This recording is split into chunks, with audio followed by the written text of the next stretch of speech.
What's up, everybody? I am here with Matt.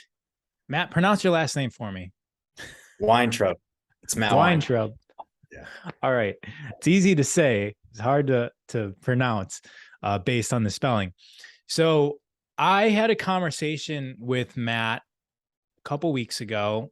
It kind of started off because he wrote a book on a topic that I'm familiar with, and we'll get into that in a little bit. But the things that he was talking about were very interesting, and I thought it could be valuable for people to hear. And that's why we're here right now. And he's talking a lot about Vedic sciences and Yeshua.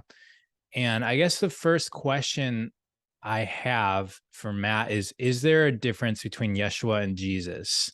Because that's something that, maybe there's people that have never heard of the name Yeshua. So could you start with, and we can get into, who you are and what you're doing, but that's where I want to start is like when you Sure. say Yeshua, what does that mean? Yeah, Rob, that's a great question. So Yeshua is Jesus's original name, right? So Yeshua spoke Aramaic. That was the language of the Hebrews at the time. His name at that language level is Yeshua or Yeshua, right? Pronunciation aside. And it's been translated from the Greek version into Jesus. But Mhm. I just imagine, names are very important. So you hear some scholars refer to him as Yeshua. Okay.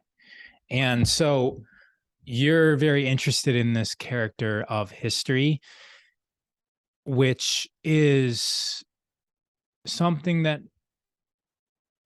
not everybody's clear about. Like, what's your stance? What's your perspective on, is Yeshua a historical figure? Is Yeshua and Jesus, is that a metaphor? Like, what's your perspective on the reality of Yeshua?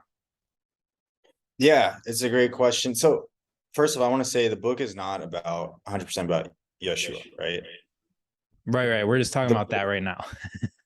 but in the lineage, the context of like how did I get even to this point is that I had to ask myself the question, is there psychedelic evidence in every religion that religion is based on this from experiences I had? And so when you get to Christianity, you got to dive into all of Christianity, which means you got to figure out, was Yeshua real? Mhm. Right.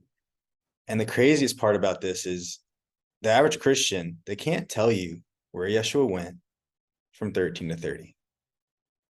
It's Right. called a missing gap in the Bible. As a researcher, I go, that's interesting.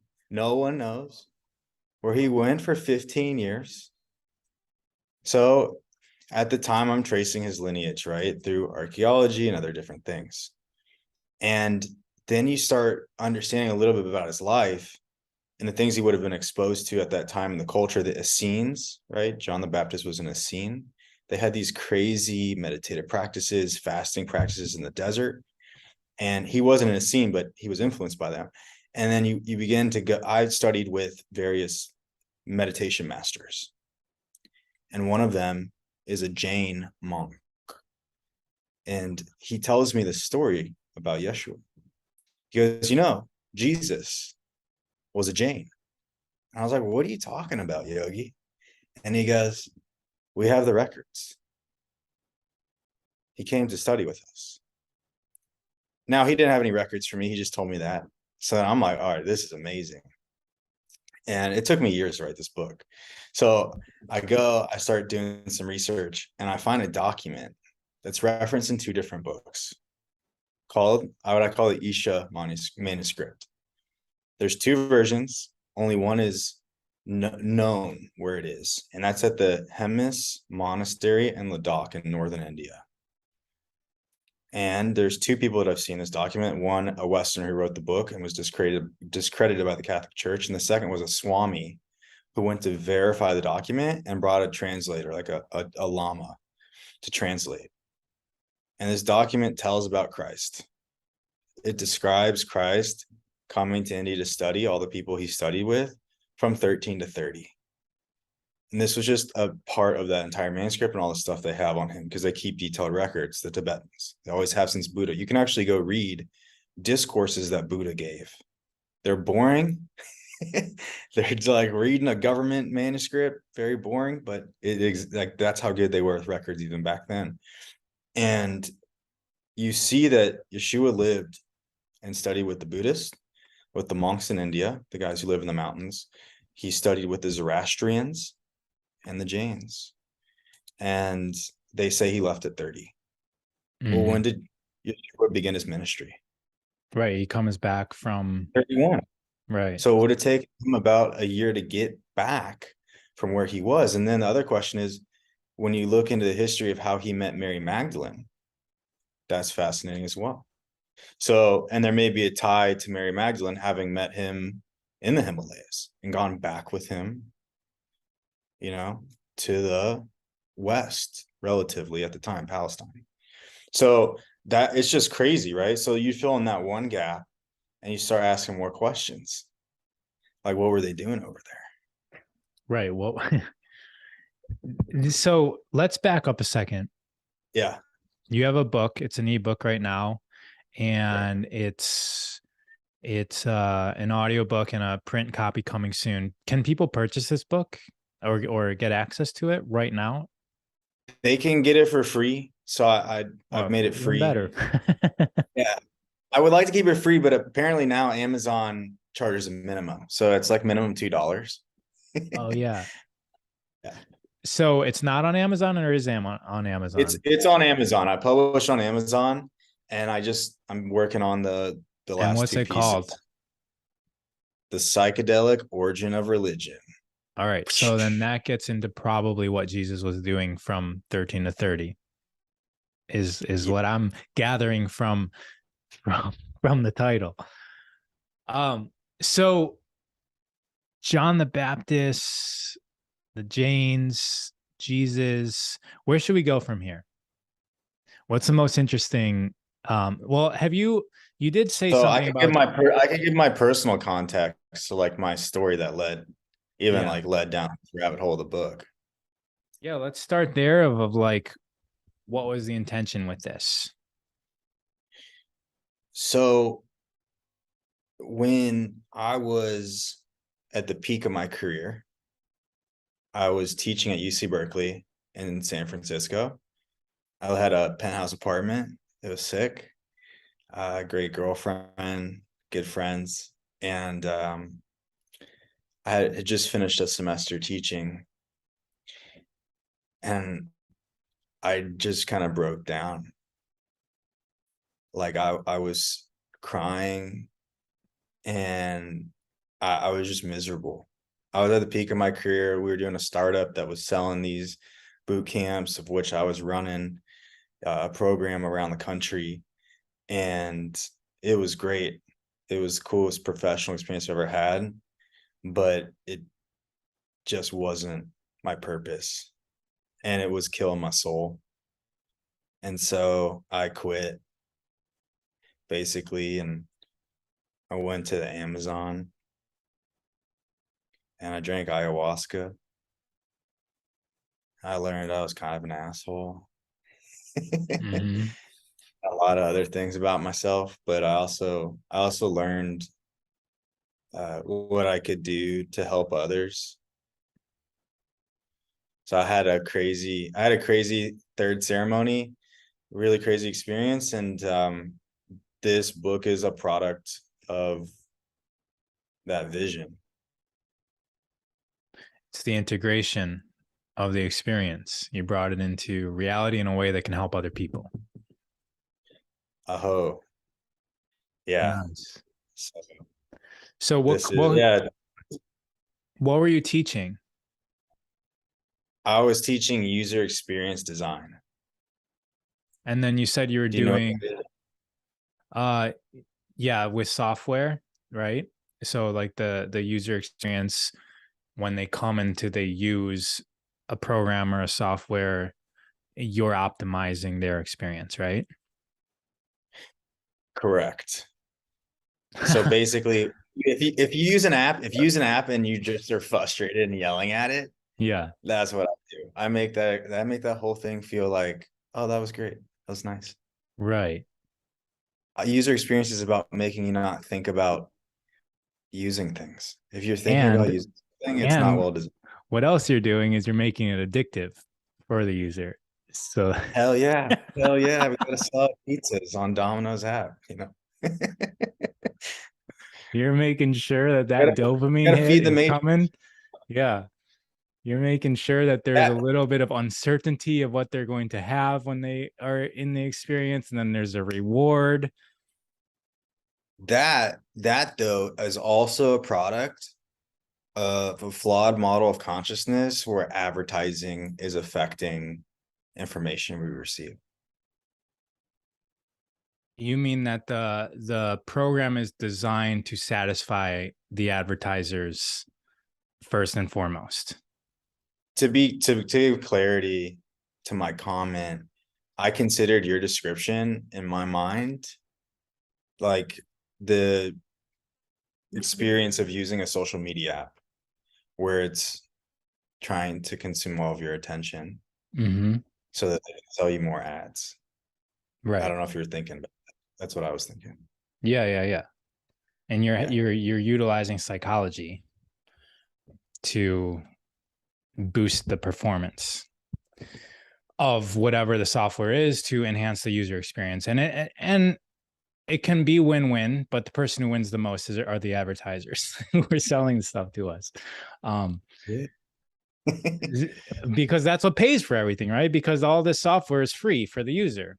And so they're definitely satisfying us. So speaking of user, user is also another term used for an addict that's addicted to a drug. And you mentioned psychedelics. You wrote a whole book on it. You also put it in coordination with religion or religious origins or spiritual origins. What's, like to a person on the street who's maybe never heard of the difference between psychedelics and drugs, what like how do you, because I wouldn't consider myself a psychedelic expert or one that's even well practiced at it. So how would you, somebody who's done a lot of research on it, knows the history, I'm sure, how would you explain to somebody to give them a little bit more clarity on the difference? Is there a difference? I guess we can start there. Yeah, it's a great question. So a psychedelic, the way I explain it, a psychedelic is a naturally occurring substance that alters perception. And we know how that works scientifically. Like by altering perception, basically psychedelics shut down your ego and they allow you to reframe an experience. And that allows you to basically eliminate the trauma associated with an experience by changing your perspective. The difference between a drug and a medicine is how you use it or how you abuse Interesting. it. So if I eat cake every day, I'm abusing it. If I drink alcohol every day, I'm abusing it. If I smoke weed every day, I'm abusing it relative to the average individual. So you're actually saying that it's not the substance itself that makes the difference. It's the person using it that determines whether it's harmful or helpful. Absolutely, because I can tell you the science about the impacts on mental health disorders and psychedelic therapy, but I can also, and I'm sure other people can share, that they know lots of people who drink medicine, but they don't do the integration work. They don't do the shadow work. They don't meditate. They don't have, spiritual disciplines that keep them grounded. I actually even like how you mentioned cake, right? Because when you I just had it last night for my birthday. Well, when you initially mentioned cake, I was like, what does he mean? Like cake is bad all the time, but actually it can be a medicine, right? It can add joy, it can add a moment of gratification that you're eating something that tastes good, and that is very medicinal for all the other things we have in life. So I like that you added that because you also said altered states, and would you agree that there's other ways to receive altered states than the compounds themselves? Yeah, I prefer meditation. I mean, I walk El Camino Rojo, the red path, as a healer, and we work with all of it. But my favorite part of this path is when we meditate on the mountain. So we Mhm. meditate for 4 days, 4 nights, no food, no water in the forest. And that was Now, some after, sorry, go ahead. no, no, please. I was gonna say, and that was after how long of a walk? So what we do before we go up to the mountain is a sweat lodge. So in case you had any extra water, you just need to sweat it out. Right. Yeah. And then when you come down, in case there was any extra water left on the mountain, you sweat it out again. The the dry fasting scenario also comes up in many different religions, right? Where that's where the 40 days and 40 nights in the desert with no food and water. I mean, that all happened also right before Jesus reappears, right? Around 30, 31, he went through that experience. And so, what is it about being in this dry, fasted state where you're not drinking water, you're exhausted? Like, what's there for us? Like, Yeah. So we know that when you dream, you release DMT, dimethyltryptamine. There's a book, it's called DMT, the Spirit Molecule by Dr. Rick Strassman. And he was like the guy on DMT for a long time. And they made a documentary. So we know that about DMT. We also know DMT is in every living being. Mhm. The third point of that is that almost all of these psychedelics, a lot of them operate as DMT in natural form. And the other way to induce DMT, meditation. So if you are in the forest long enough, especially 40 days, you will eventually be tripping balls. And it's not just Yeshua. Like there's a history of Hebrew prophets, Jewish prophets, like Ezra, who go into the desert and do this. And they start seeing stuff. Like Ezra, he's called Ezra the scribe. He would go to the desert, meditate, trip out, and he tell his scribes, like, write this stuff down. Amazing. I like how you said you went up to the mountain for 4 days, right? This year I did 7. Okay. I like how a lot of the benefits of what you're talking about, they really do start after 3 days. Like if you quit drinking water and Yeah. you're fasted, the first day nothing happens, second day nothing happens. But once you get past, 3, 4 days, your body starts adapting and it starts to even make its own H2O, and all of these altered states begin, and we're told and we're educated and we're convinced and we're led to believe and we're straight up lied to that if we don't drink water for 3 days, we will die. Yet there's many people that just quit drinking water and are completely fine for 7, 21 days. And you can go see these people on Instagram, on YouTube. I've personally only went 2 days so far because my wife loves to cook, and it's like she needs me to be eating. At least that's my excuse. But but yeah, I find it interesting that that it's almost like outlawed. We're it's bred into us not to do this. But you see this as a very healthy practice. Healthy and essential. So I consider spiritual and mental fitness equal, if not more important than physical fitness. But yeah, I think what people don't understand. I asked an elder because they Sundance in the peak Texas heat in August. What happens when somebody's dancing and they pass out? And he goes, "Oh, nephew, if you grew up with us, you'd know if you're dancing and you pass out, you're just having a vision. We just prop them right back up. They're okay." And I said, how are y'all doing that in 110-degree heat, dancing 24 hours a day, 4 days straight, no food, no water? And he goes, "Oh, nephew, we learned to breathe through our skin." Mhm. And I was like, "Righteous uncle." And so I think, as you were saying, I didn't even know that till recently, that really you can learn to breathe through your skin, which gives you, that enough moisture to keep going. But at the end of the day, this is about mind over matter and understanding a relationship you have with creator, right? Even the faith to like do something that's in taxing on the body, to know like God's got me. I'm not gonna die. It's literally that kind of relationship that the indigenous are building. And Yeah, it's inspiring. I mean, it's kind of crazy sometimes, but hey, that's what it takes. it is wild.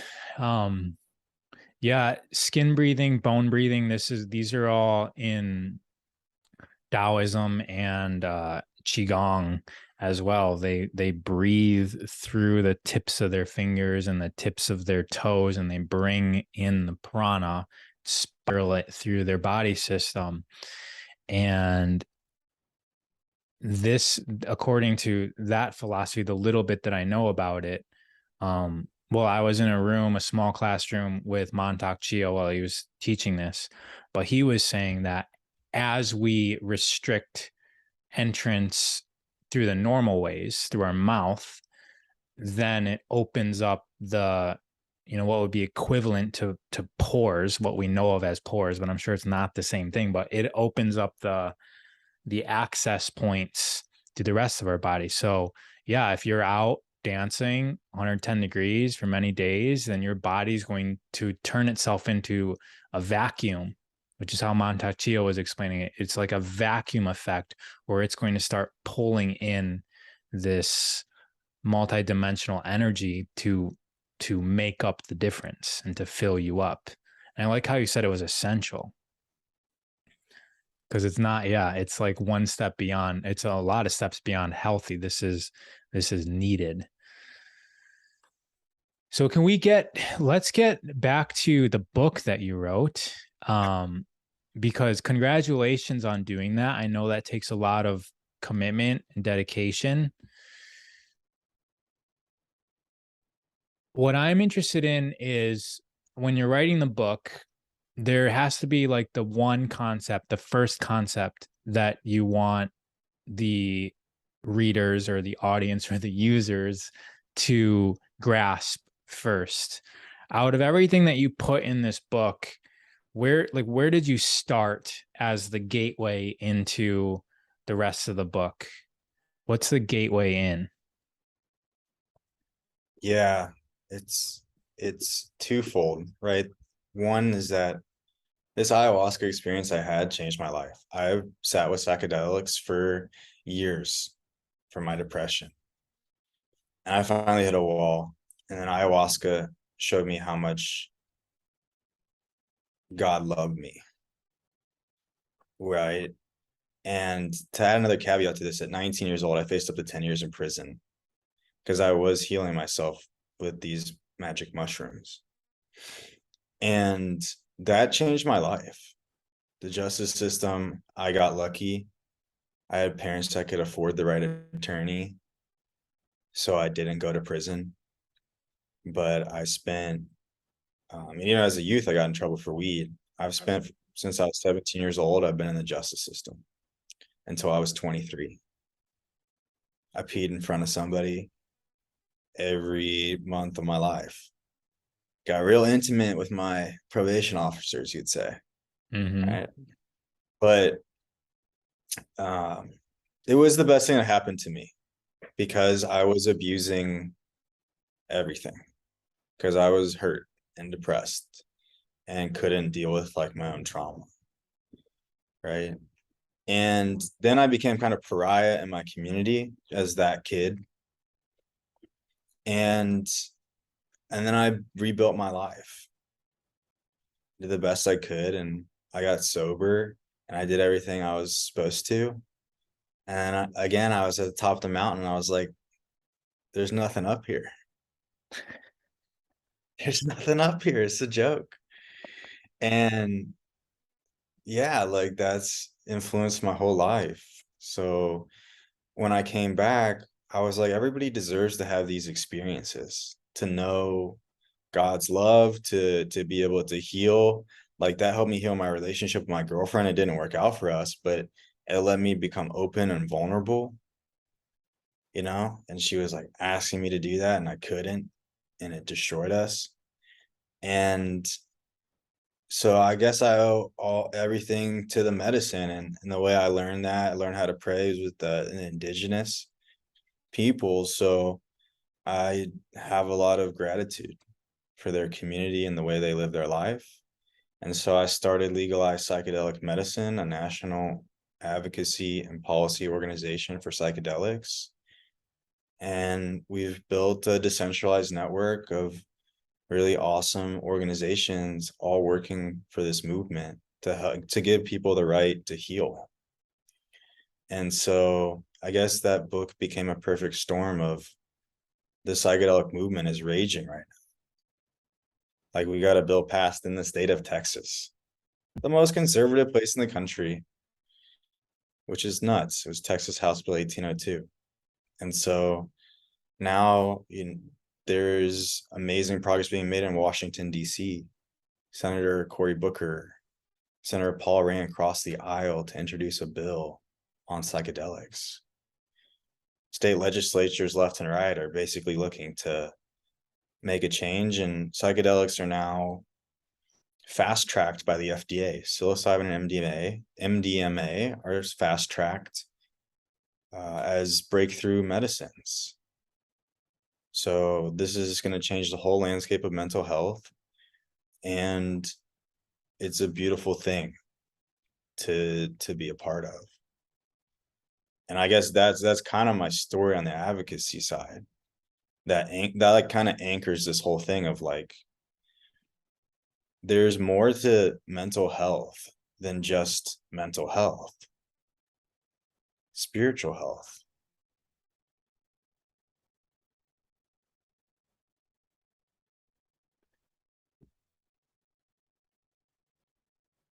And so when we say spiritual, the name of your book is The Psychedelic Origin of Religion.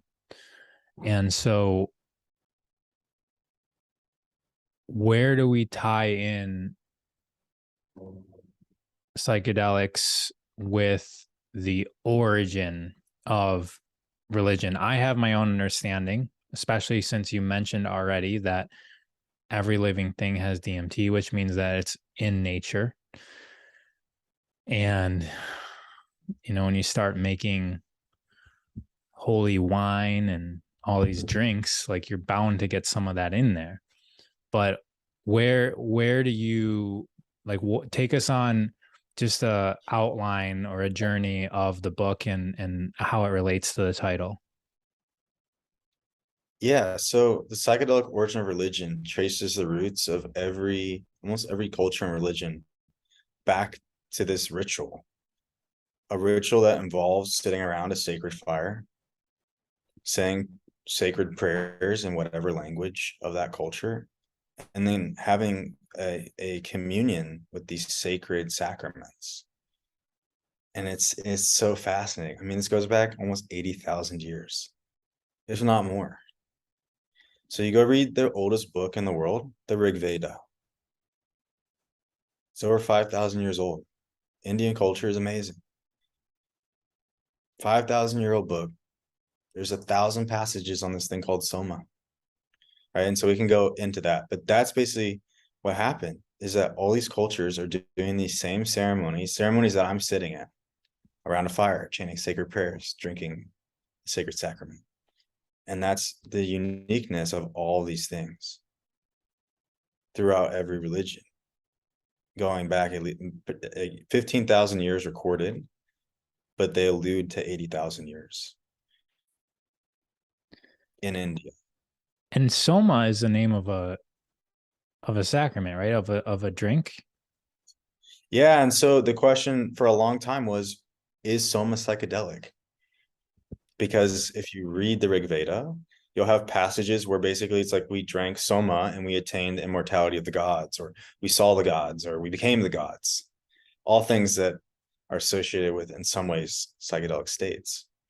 And the most interesting part of that is that they eventually found out what soma was made of, and it was psychedelic. So some archaeological digs were done by Russian researchers where they found trace particles, and they traced this back. This is how they also found out, with the archaeological research tools with samples, how they found out they were drinking psychedelic wines in Galilee, amongst the Jewish peoples, amongst the Christian peoples, the Greeks. Yeah, I mean, especially when you actually look at how the wine was made and how there's just fungus, if you go back to some of these origin places and there's, DMT containing fungus within the wheat that they, use to make beer or wine, and it's all mixed together, then you get a drink that's going to be as stimulating as just a traditional DMT trip that people are having today. And this was a very guarded secret, right? And then do you get into witchcraft at all in this journey? No, no, I just stick to, there is the history, I guess, of witchcraft in why the Inquisition was done. I don't cover that, right? But yeah, I don't cover the witchcraft stuff. Yeah, I mean, because that was like the common people, the women, utilizing the occult knowledge, utilizing the brews, right? It's like the witch that's making a brew. And it's essentially using what the religious leaders were doing as well, and that's why it was outlawed, according to my That is understanding. that is what I do talk about, is how that is Gnosticism. So the Gnostics were doing this sacred ceremony, sacred sacraments, right? That's why they were the mystical sect, and why they've been censored throughout history. Because for 300 years, Christians were like, men and women are ancient, equal, and imperishable. And that was revolutionary. Women were chattel, they were slaves, and they were slaves up until the 1920s, literally. So that was the revolutionary message of Christ. And they killed those people for 300 years, until they thought to themselves, what if, instead of continuing to kill all these people who keep growing in awareness, why don't we just take control of this message? And also, why don't we just demonize women to keep them as slaves? And that's how the modern Bible, that's the context in which the modern Bible was built, to maintain the patriarchy. So in the Inquisition, right, later on, the idea of a witch, they were healers. Hmm. Those women were healers. And the majority of healers in the world were women. Just like today, the majority of nurses are Women. women, right? They are naturally drawn to caretaking. And so that's what the church did. The church wanted their 10% tax, right? The church didn't teach you how to read. They read for you. They told you what to do. They invented the concept of sin so they could absolve you of a sin. They created an industry around prayer, just like we do around, the pharma does around medicine. And eventually they couldn't stop people just doing what was natural. natural medicine, natural fire, sacred prayers. So they had to kill those people. At first, they banned this. Constantinople or Constantine, one of the emperors, they banned these ceremonies. They started the war on drugs 2,000 years ago. Holy Roman Catholic Church, say it with me, holy, not holy, Roman state-sponsored religion, Catholic Church. That's what they invented. So it was a state-controlled religion, and anybody that was actually practicing their original religion was prosecuted. It eventually got so bad that it led to genocide and murder around the world. I mean, Inquisition was genocide. And so you're saying original religion. Can Yeah. you clarify what you mean by that? It's like the religion without a name, like it's the thing that underlies all religions. Is that what you're saying? Yeah. I truly believe that experience of the divine is the birthright of all children, children of God.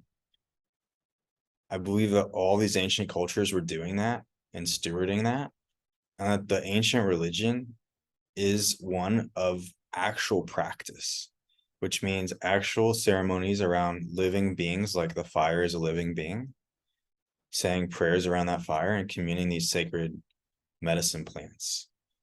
So that is the original religion of all peoples. And only the peoples that have forgotten how to do that or don't do it have become corrupted. That's now most of the world. But the indigenous people, they still do it. And they're the only ones who know how to live sustainably with nature because they have a consciousness at a higher vibration. I mean, you can't argue with that. It's a fact. And that I what they call it is know. natural law. It's called natural law. Natural law, And yeah. the best part about natural law is they say you can't violate natural law. And this is all they say: violate natural law, bad things will come.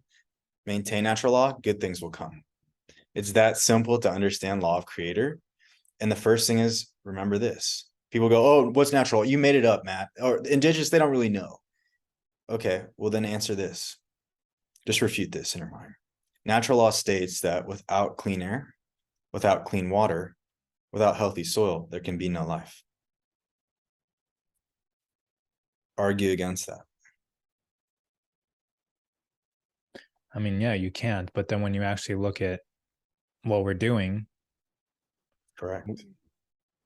to maintain our lifestyle in a non-natural way, we're destroying all three of those things. Welcome to the Matrix.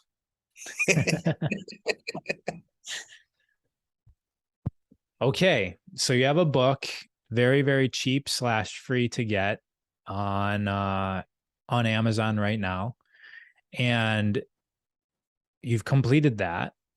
And so what else is in the mix for you at, you know, as your journey progresses through this life? What other projects, like what's next? Is there a book number 2? Is there, what's the plan? There's two things. So personally, this book is really a small chapter in a larger book I call A Science of Religion, or The Science of Reincarnation.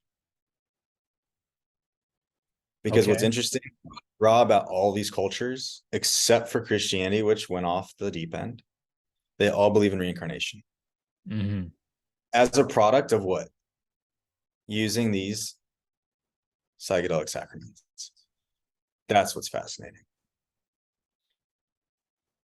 You mean that the psychedelics gave them access to the gnosis that reincarnation is truth? Is that what you're?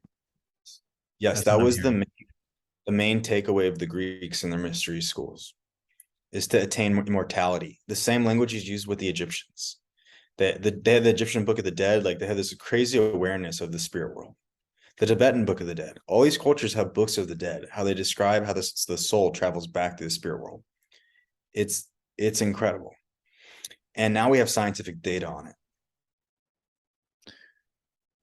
And there's people that have come back from death, Correct. right? And they've got Yeah. their testimonies. And You mean that, like when he's reincarnated, or they have a near-death experience, or is it one and the same?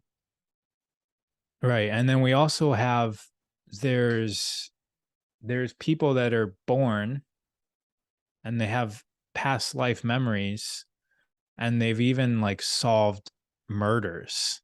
Like the person that was murdered gets reborn, and then as a child can tell how the murder happens. And there's been cases that have been reopened due to a child having a memory of being somebody else who was murdered, and basically solving the case of how this other person got murdered because the new reincarnated version of this person knows the story.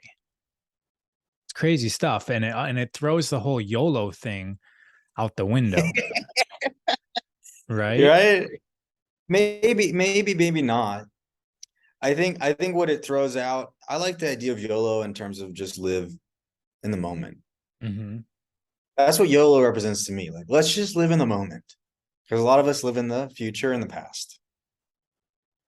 And I Right. don't know if the notion of like that you live another lifetime maybe helps people because maybe they get anxious. They're like, oh, now I got to do my past life homework. They're like, well, there's actually a lot of homework. Yeah, that's true. But there's Right. comfort. There's comfort in this process, but this process is described by ancient cultures. And so I guess that's one other way you might want to follow natural law, because inherently reincarnating in the physical realm is challenging, right? It's a challenging experience. And so a lot of people want freedom from that cycle of samsara, as they describe. I Who like the knows if it's name. possible? I like the very simple name, the science of reincarnation, Thanks. because that's what people are really searching for in the West, is the science.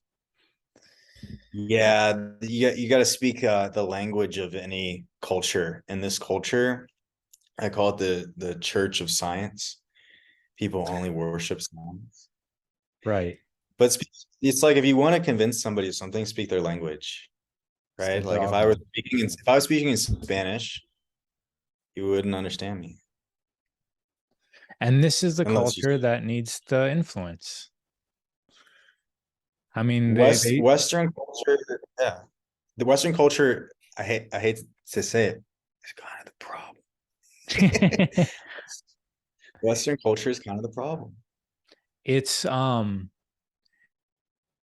it's just the merging of the East and the West. It's like taking what the problems that the West has also developed, like because we're obsessed with war, we've developed a way to manufacture weapons in an efficient way, which means we've developed a pretty stable manufacturing um, machine that can help the world if we had the non-physical knowledge and wisdom and origin of the thoughts of what we produce physically. And I think that this also comes up in a lot of cultures too, as the prophecy of the merging of the masculine, feminine, east and west, the earth and the sky. When these things come together, is going to introduce us to the new age.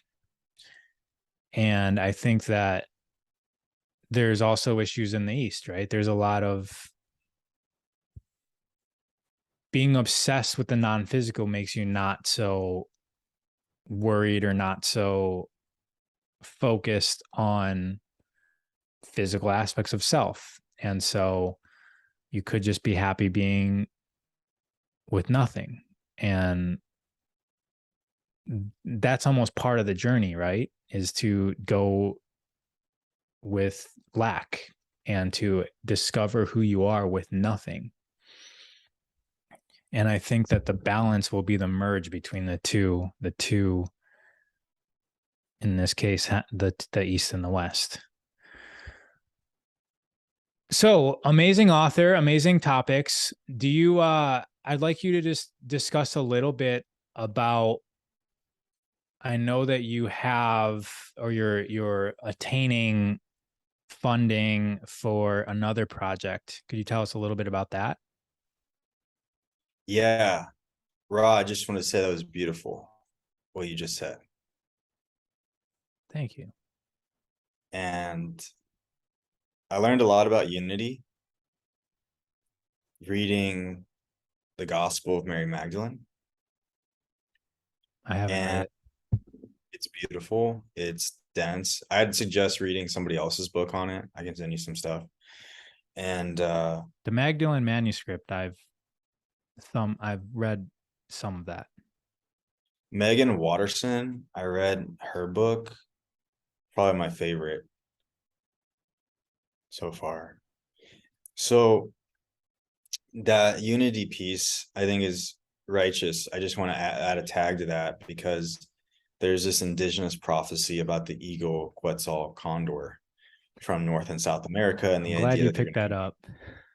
Yeah. So like the prophecy is basically that the North, brings this technology, this awareness of the future, and the South, and that's the mind, right? The mind develops this technology, and the South has maintained the heart of the fire, the heart of these ceremonies. Where's everybody going to heal? South America. Mm-hmm. So South brings that to the North, and the North brings their gifts to the South, and there becomes a reunification once again. And the ancient prophecies do say that since there was that cut in the Panama Canal, that Right. officially that's what cut off the heartbeat. And that because they call this Turtle Island, the way it's all connected. And maybe, but the prophecy is definitely fascinating. It's, it's and then if you take into consideration, yeah, it's it's hard to ignore the fundamental truth that exists in these ancient cultures, and it's really easy to write off because there's no proof, even though there is proof. If you actually comprehend and understand it, they're speaking in symbology, like you just said, the eagle and the condor. There's symbolism weaved in that actually makes it even more easy to understand if you understand the symbolism. If you actually understand it, it is still literal at a certain degree. It's only symbolism and metaphor if you don't understand fully what they're referring to. But it sounds like you have a similar journey of me, is that the more that you researched and looked around at everything, you started to witness the threads that connect all of, like, everything together, whether we're talking about different religions or different perspectives of the people in different historical times on earth. Somehow all the stories, all the wisdom, they say things differently, but there's this thread that goes through them all, where they're all referring to the same thing at a fundamental level. And I think that's what the integration piece is like, how do we integrate the fundamental teachings of all of these cultures? How do we bring that into our current day-to-day life that we all exist in and we operate in within the matrix?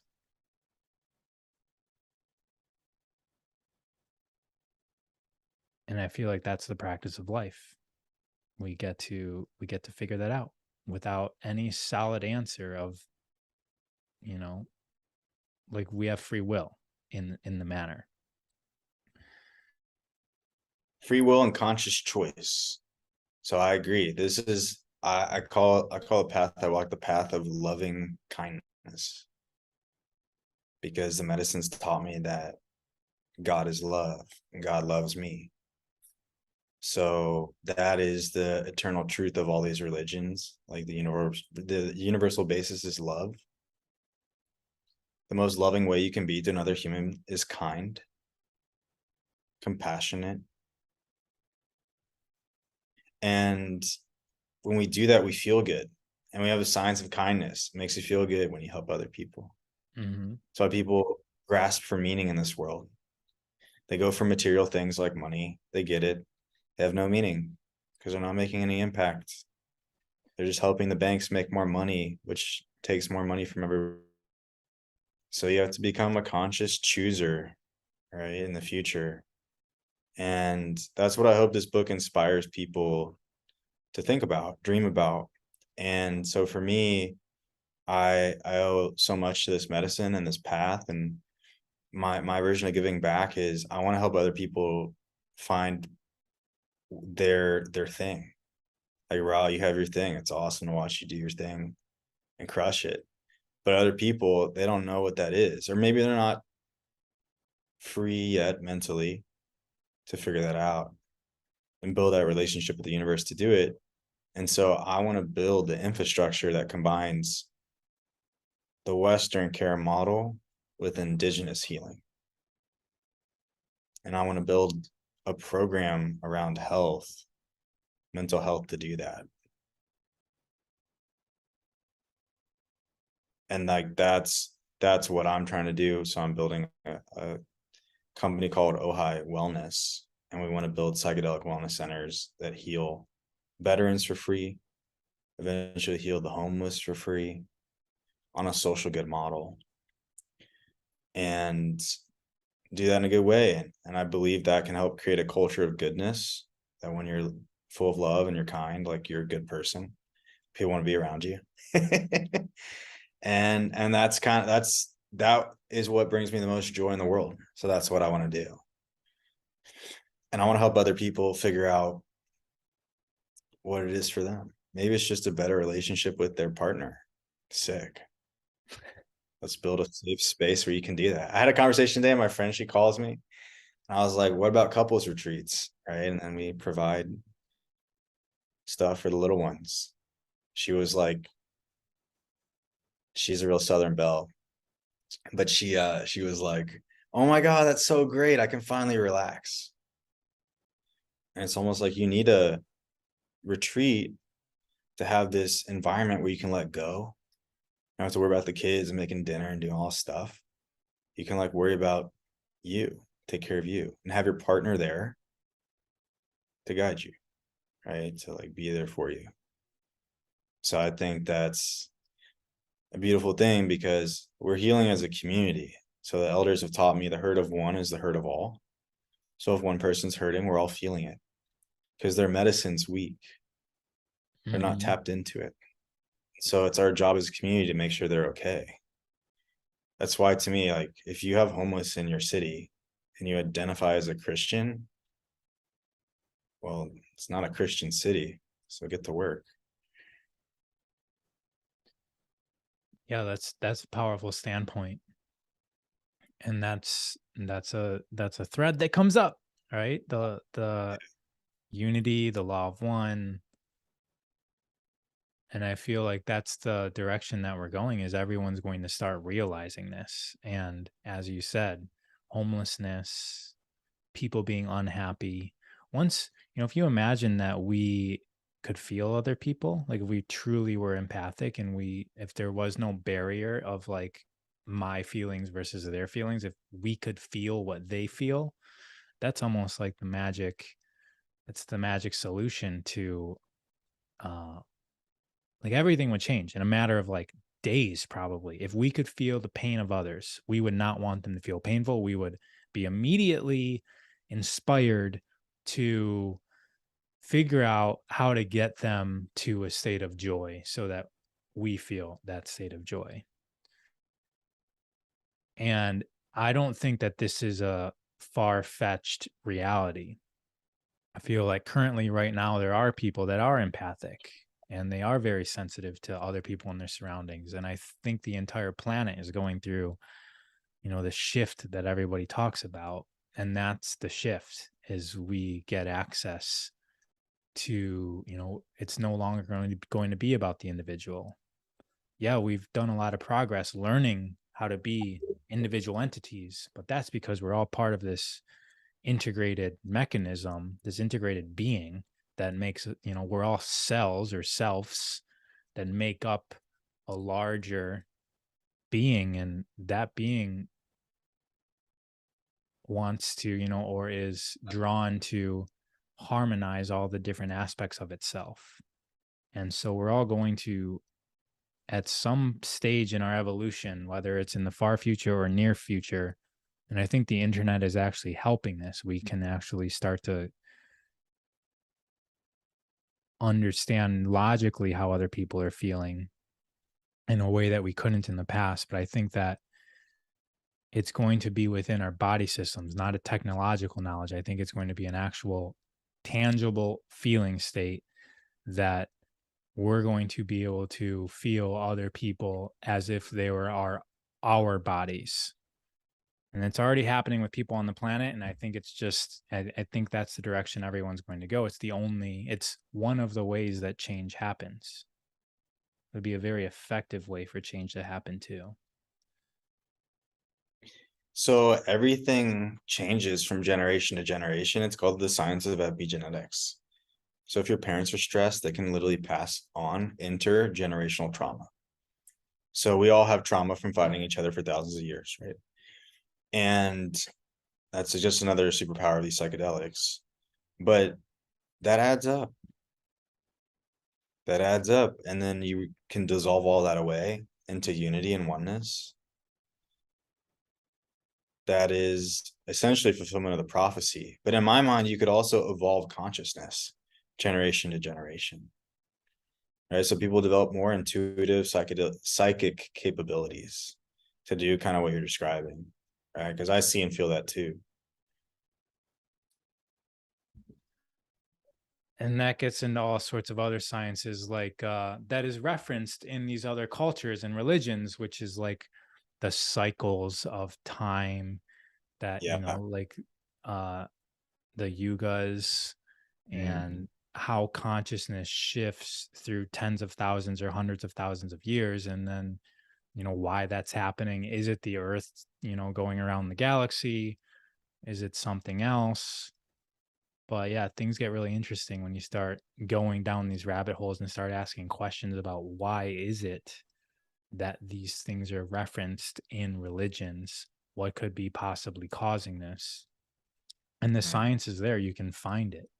You can find and prove to yourself the reality of what these religions are saying. And I think it's really easy to think that my religion is right and that religion is wrong, because that's just how we're taught in school, that there's one right answer, right? It's a multiple choice. There's one right answer.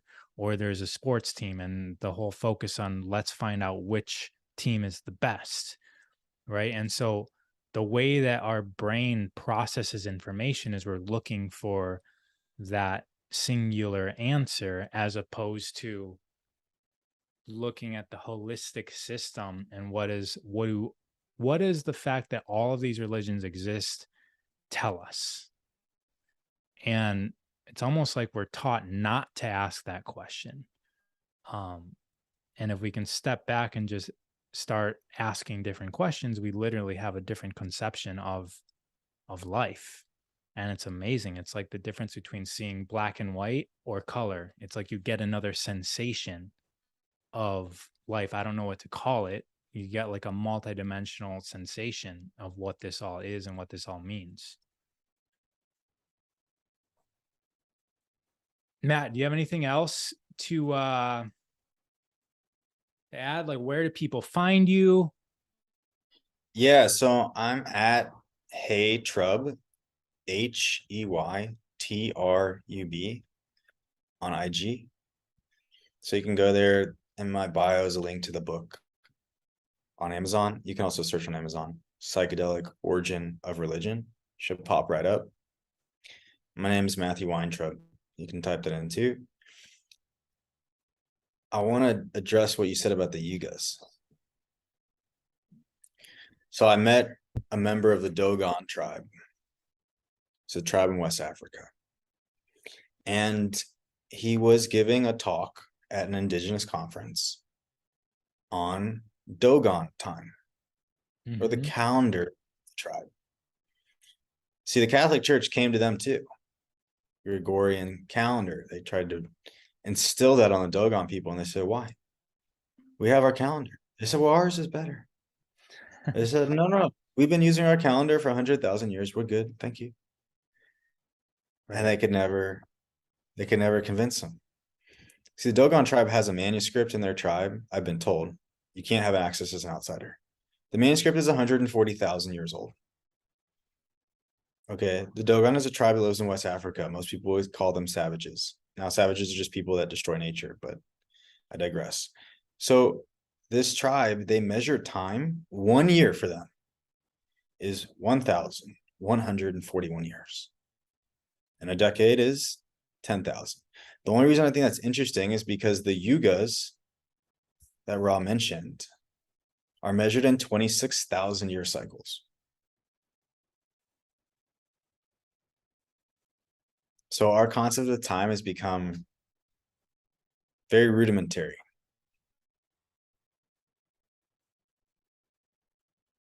It's like everything that we've developed in the West is for us to comprehend it, right? So we've minimalized concepts so that we can make sense of them and test them. And so we've almost watered down or like yeah, we just watered down concepts like time to a point that we can understand it. Like we can understand time in a 365-day cycle, 24 hours. Like that's all understandable. But when you start talking about hundreds of thousands, tens of thousands of years, it gets beyond our ability to perceive it easily. So we just act like it doesn't exist. Here's the craziest part about all that. The Dogon tribe 2 years ago, the heads of the tribe go, we've seen the stars. It's time for us to go public with our knowledge. Like they've been counting time for 2,000 years, and we're like, yeah, we have to go public with all this knowledge now. Like that is literally how they operate, on a completely different level of consciousness, that we've gone with this short-term type of consciousness. And the product of any short-term thinking is, it seems to be destructive. Right. Because it's short term. It's like the product of thinking about yourself as well versus thinking about others. The Well, I Dogon think is interesting. It comes up a lot. if your natural state or natural law is abundance, if you're naturally infinite, if reincarnation is true, which means energy is neither created nor destroyed, which is a law we teach in schools, Mm-hmm. and these tribes like the Dogon, they're so tapped into reincarnation that they know certain souls are like reincarnating in that tribe and they're looking for them. Right. Like That's that's how in tune they are, like because people go straight to those bodies, that tribe. And yeah, then it's a different ball game. But if you're on a short-term time frame and you're always stressed, if you're stressed, you have cortisol, which shuts down your immune system. Well, then you're in an unnatural state because you're assuming poverty. In a way, that just thought came to me as we were discussing time. you're focused on what can kill you or what can be adding more stress because your Yeah. focus is stress, which is how control is had. All you have to do to control people is to stress them out, and then now they're not focused on these natural laws, and they're just focused on fighting and survival. Do you know how trauma is made? Tell me, tell us. Okay, so if I came up to you and I was a really big guy, very aggressive, and I pulled out a knife, you have two options. What are they? Fight or flight. Fight or flight, right? And either way, your body addresses the situation that it's met with in a natural way. An attacker is on you. You're either going to have the energy to escape or the will to defeat them or go down track. But in the case of the modern human, if a child is like at home with their parents or in school, Well, they can't run away from school. And they can't attack their teacher, Mm-hmm. right? There's a balance. So it's like, what do children do around stressed parents? They internalize trauma. At least that's the thesis of Dr. Gabor Mate. And I think that thesis is very interesting to me in a way that we're kind of captivity animals, the way we live, and our society is based on money. So it's not like you can't really run away from society because it's all based on money. And you can't just have money, you have to earn money. So like the complacency of like this system tied to money kind of is inherently stressful upon the human system. It induces trauma. Yeah, because Potentially. it's, yeah, I like that very simple explanation of what causes trauma, what causes us to input trauma into our programming. That's a very subtle form, right? There's very overt forms. Sexual Right. abuse, parent yelling at you, hitting you. But there's also like informal trauma bonds. And maybe that's just a natural consequence of us growing up, right? Mm-hmm. But whether you're in an indigenous culture or Western culture, addiction, traumas, like they're universal.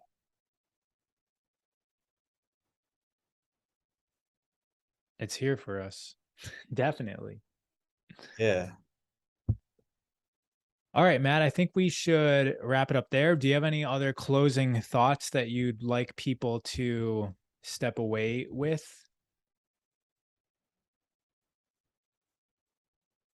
I mean, I just think you should support what we're doing if you vibe with it, And right? how do they do that? Well, follow along with the journey on Instagram, right? I'm gonna put out a link soon. You can just follow along with some of our pages. We have like at Ojai Wellness, and we're gonna be eventually going public with all the materials we've been preparing and an NFT fundraiser we're preparing to do, right, to support this. So that's like my basic like two Ask. cents pitch. Yeah. And the overall thing is it's a matter of what is best for our children and our children's children. Right? Why are psychedelics so important to the origin of religion, aside from all the good that they do? Is that when we don't do this, right? The reason I call it essential is that things fall apart. The Western world is falling apart. 1 in 4 individuals have a mental health disorder.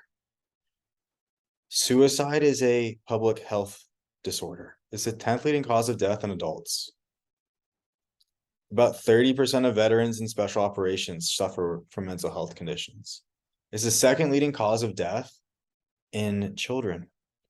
40% of our kids are sad. Like they're just sad. And no one talks about it. And we've just come to find, so there's a lot to unpack there because I can go on forever. The point is that the way we're living is not sustainable.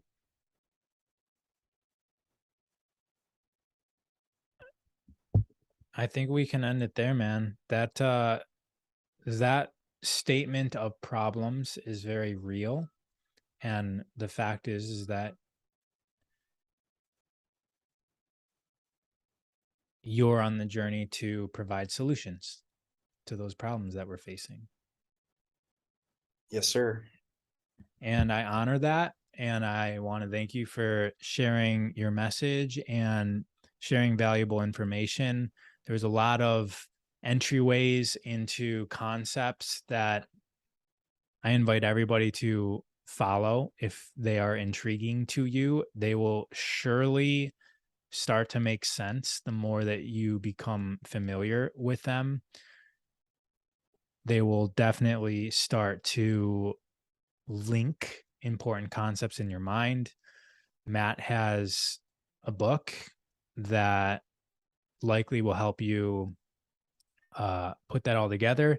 And there's not that many books on reincarnation. So, really excited for his next book to come out and everything that he's got going on from there as well. So thank you, Matt, for the dialogue. And until next time, everybody, take care. Peace.